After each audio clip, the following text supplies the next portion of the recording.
Hello and welcome to School Gardens with Ease podcast. This is episode number 6, and I am your host, Leila Mir Eskandari. And in this episode, we'll be switching gears and talking about a probably controversial topic: how school gardens are overrated and classroom gardens overly underrated and ignored to the point that almost no teacher grows them. And I am not talking about house plants, office plants, whatever you call those, those non-edible plants that sit in the corner of your classroom looking green and pretty. I mean, nothing against them. Having any greenery in your classroom is better than nothing, obviously. But the classroom gardens that I am talking about are indoor educational food producing gardens. Now, teachers are usually split into 3 different categories when it comes to growing food with their class. Those who are willing to go all the way to an outdoor school garden or an expensive indoor garden, such as, hydroponics and aquaponics, those are category number 1. And then there's those who will not grow at all because those school gardens or expensive equipment gardens are, they seem too much to them and they are out of reach. And they feel that they have no knowledge of growing any type of garden, especially food gardens, and they just never go about it. And then there's a third category of teachers who are those who have things like a toothpicked avocado seed in a glass of water in the corner of the classroom, or occasionally grow, a beanstalk or two, usually at the wrong time of year, and then, send those home to die. I don't mean to be harsh, but you and I both know the fate of those single beanstalks that are going home in the middle of winter. Those are not going to grow any food for no one. Is it good to show kids germination? Yes, of course. But that's all there is to it in terms of the educational aspects. And it's not much empowering. I mean, I would even argue that it is disappointing when those plants shiver down and die at home. And to the very young students and very sensitive ones, even traumatizing. So teachers either are, outdoor school garden or expensive equipment gardeners, or they are completely afraid of school gardens and don't go near it, or they are growing occasionally with very little positive impact. Now, if you're growing classroom gardens that are producing food, please contact me. I would really love to know you and know that you are special. There aren't that many teachers like you. I mean, unless you're a teacher who follows me, have learned from me, have attended my workshops, or have been in one of my Oasis programs. Why is it this way? Because school gardens are overrated and classroom gardens are underrated and essentially non-existent. Now, it doesn't have to be that way, and I am on a mission to change that. I believe every student deserves to learn how to grow their own food and veggies, just like they deserve to learn how to read and write and math and all the other good stuff. And I know not every teacher has access to outdoor gardens or aquaponics equipments and such. And I also know that growing food in the classroom is doable, inexpensive, and accessible for all teachers. Now, we need to talk about that, and I'll keep talking about it until the cows come home. Classroom gardens are not looking hot these days, but they totally could. So let's give them a reputational makeover and fix this once and for all. Now, before I get into it, I'd like to clarify something. I am a total fan of outdoor school gardens, and I've grown and have helped teachers grow countless of them very successfully. And I have an entire system to grow them with ease.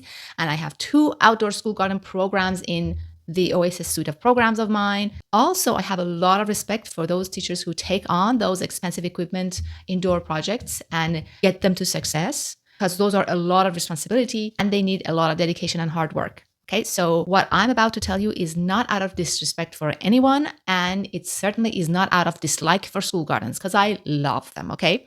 It's out of love for those 99% of teachers, and that's a guessed number, okay? Don't quote me on that, who are looking at those 2 options, the outdoor school gardens and the expensive equipment gardens, not liking what they see and still wishing there was an easier, less expensive, and better way to grow food with their class that is impactful and empowering. Now that that's clear and out of the way, let me tell you why I think outdoor school gardens and those expensive equipment indoor gardens are overrated. Now, let's start with the obvious one, the indoor expensive equipments. First of all, they're expensive. Second of all, they need the teachers to become specialized scientists. They have a very steep learning curve, and they are time-consuming, error-prone, unforgiving for at least the duration of the learning curve. Difficult is what they are.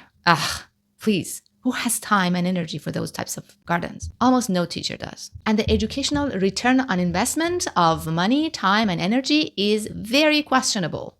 I don't think anyone could argue with that other than those who want to sell you those equipment. No offense intended. If you are an educator who has grown those types of gardens successfully with your students, have connected it to your curriculum, and grew a lot of food too, contact me. I would love to hear from you. I would even interview you. Let's learn from you, honestly. But I have never seen it doable with ease for all kinds of teachers. And that's why I think those are overrated. Now, let's talk about outdoor school gardens and why those are overrated. Because if not done carefully and strategically, they can easily become a money pit, a huge headache, a lot of work for teachers and parents with very little educational benefits. There is a right way and lots of wrong ways to grow them. And they are often a source of exhaustion, frustration, and resentment for teachers. Outdoor gardens have summer maintenance, especially if they're done wrong. They need access to land. They usually require jumping through hoops for approvals. If done the wrong way, they need a lot of funds and money. And even if they are done the right way, they still need a little bit more funds than classroom gardens do. They do have a bigger learning curve than classroom gardens. They are out of teachers' control in many ways because they're outside in the schoolyard instead of being in the teacher's classroom.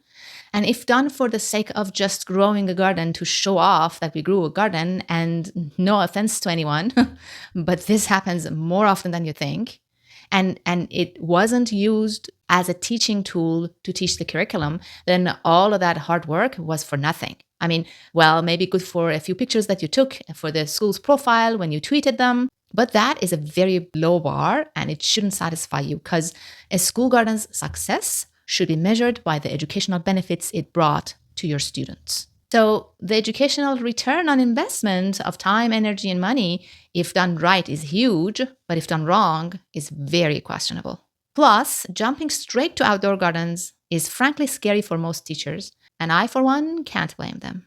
But indoor classroom gardens are easier, they need less money, they need no approvals, are under teachers' control, and accessible to all kinds of teachers. And I say they are underrated because no one knows how amazing, producing, and impactful they could be.